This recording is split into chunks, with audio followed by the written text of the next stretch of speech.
और से हमारे रिपोर्टर मोहम्मद तारक चौहान की रिपोर्ट के मुताबिक आलमी यौम हाइजीन मनाया गया। हमदर्द फाउंडेशन पाकिस्तान के ज़ेर-ए-एहतमाम chairperson madam Sadia Rashid, doctor Hakim Said शहीद की हदायत पर डिप्टी डायरेक्टर सैयद अली बुखारी ने फ्री तिब्बी कैंप का इनेकाद किया, जिसमें हकीम अब्दुल रऊफ हाशमी माहिर तिब ने इस्लामी तालीमात के मुताबिक सफाई निस्फ़ ईमान पर ख़वातीन और हजरात को बताते हुए कहा कि हम हाथों को साफ रखकर कई मौसी बीमारियों से बच सकते हैं। उन्होंने कहा कि खाना खाने से पहले और बाद में और हाथ बाथरूम से फारग होने के अलावा माएँ बच्चों के पैम्पर्स तब्दील करने के बाद हाथों को खूब अच्छी तरह साफ करें।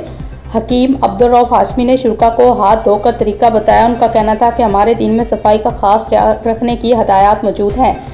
पैगंबर आखिरुज़्ज़मा हज़रत मोहम्मद सल्लल्लाहु अलैहि वसल्लम ने 5 वक्त नमाजों में वज़ू करने के लिए फरमाया। उनका मज़ीद कहना था कि मुसलमान दिन में 5 वक्त हाइजीन का एहतमाम करते हैं। उन्होंने कहा कि हमें अपने जिस्म, घर, माहौल के साथ साथ अपने इलाकों की सफाई का खास ख्याल रखने की ज़रूरत है। एक साफ मुआशरा ही सेहतमंद ज़िंदगी का सामन है।